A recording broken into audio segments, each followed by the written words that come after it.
In this chapter we have a celebration of the conclusion of the discourse. It's a little bit premature though, because we've still got a couple of stories to go. But in a way this lets us know that there is never an ending. It always carries on. Enlightenment practice always carries on. Valmiki said, having concluded his discourse on Nirvana, the sage Vasistha remained silent. All the members of the assembly were deeply immersed in the highest nirvikalpa samadhi or contemplation. The very heavens resounded with the cheers of the assembled sages and perfected ones. The celestials sounded their drums and other instruments. There was a shower of flowers. The Siddhas, the perfected ones, said, from the beginning of this epoch we have given and heard numerous discourses on the means to liberation, but none like this. Even animals and children will attain enlightenment by listening to the sage's words. The king Dasaratha said, Lord, there is nothing in the world with which you could be appropriately worshipped. However, listen to my prayer and be not offended. I adore you and worship you with myself, my family, and the merits that I have acquired, and all the good works I have performed here and in the other world. All these are thine, Lord. It is for you to command us. Vasishta said, we are satisfied with salutations, O king, and that is enough for me. You alone know how to rule the world. In other words, let the king get on with what the king is supposed to do. Ram said, Lord, what shall I offer you? I fall at your feet. And this is a tremendous gratitude for this teaching. There's no way you can measure it or express gratitude for it in any kind of worldly way. After him his brothers saluted the sage. Then the kings and the others who had come from great distance to listen to the sage offered flowers of worship. Vasistha was literally covered with flowers. They're all simply tokens of gratitude. When all this had been completed, Vasistha said, O sages, pray tell me if there were any defects or shortcomings or perverse teaching during the discourse. The assembled sages replied, in your discourse, O Lord, there was not a single inappropriate note. It was characterized uniformly by the highest truth. You have instantly dispelled the veil of sin that had covered our minds and hearts. Our heart lotus has fully unfolded. We salute you, you are our Guru. So saying, all of them with one voice exclaimed, salutations to you. Again they showered flowers on him. The assembled sages then glorified the king Dasaratha, who had convened that assembly. They glorified Rama. They saluted Rama and his three brothers. They glorified the sages Vasistha and Vishvamitra, for it is only due to the grace of all of them that they were able to listen to the supreme discourse of Vasistha, which instantly dispels delusion. Thus all of them worshipped and glorified the sage Vasistha again and again. Then Vasistha asked Ram, O Ram, what else do you want to hear from me? How do you perceive the world appearance now? What is your inner experience? So the testing goes on, the questioning goes on.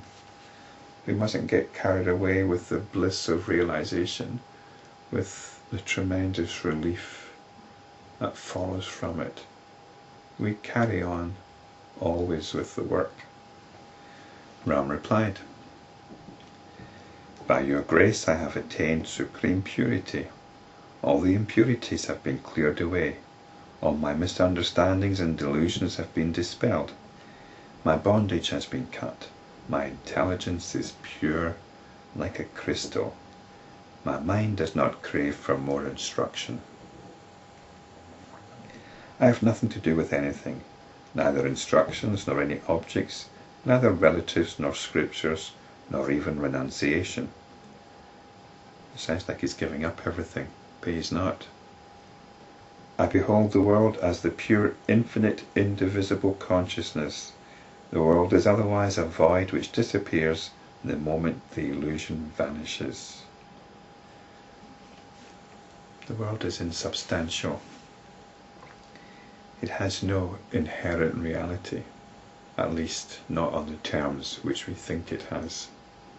I shall do whatever you wish that I should do, and I shall live doing whatever I have to do or wish to do, without exaltation or depression, for my delusion has been dispelled.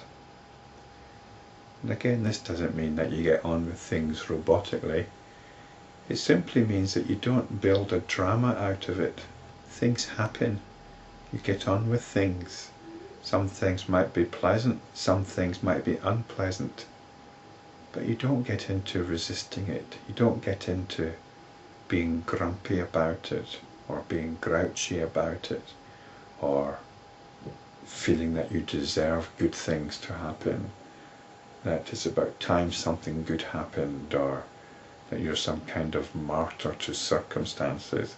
These are all the dramas and stories that we might build up.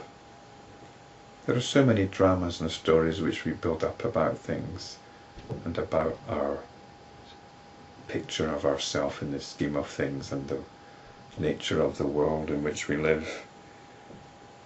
We drop all that and we just get on with what has to be done, whether it's pleasant or unpleasant. Whether this creation becomes something else, or whether the winds of cosmic dissolution blow, or whether this country be prosperous, I am established in self-knowledge. I am at peace. My vision is clear. It is difficult for my real state to be seen and understood. I am free from hopes and desires. I shall live and rule like the other kings, whether they are enlightened or ignorant, but without mental agitation, and endowed with equal vision. And this is equanimity. As long as this body lasts, I shall rule this kingdom, endowed with a pure vision and freed from all doubts concerning the nature of this samsara, just as a child engages itself in play. Conventional reality is no more than a game, and it's a game which we get on with. We take the game seriously. We take the game seriously on its own terms. But basically we know it's only a game. Vasishta said, "Bravo, O Ram, you have truly reached the supreme state, beyond joy and sorrow. And you have transcended all that is found in this world and in the next. You will now fulfill the wishes of the sage Vishvamitra and rule the kingdom." And you might remember at the very beginning of the Yoga Vasishta, Vishvamitra wanted Rama to come and help with the ritual. There were a couple of demons bothering him, and he wanted Rama to dispatch these demons. And King Dasharatha, Ram's father, was not at all happy about this. I assume that Dasharatha no longer is concerned about this matter. After the assembly once again cheered, Rama said, "Lord, just as fire purifies gold, you have purified our hearts. They who considered their body as the all now see the entire universe as the self." All limited notions of self have gone. It's infinite, and the universe is none different from it. I've attained the plenum of existence. This is the fullness of existence. Realizing the voidness of everything, you realize the fullness of everything. I am free from all doubts. I am full of bliss which is eternal and undiluted. I rejoice in my own heart which has been purified by the nectarine words of supreme wisdom.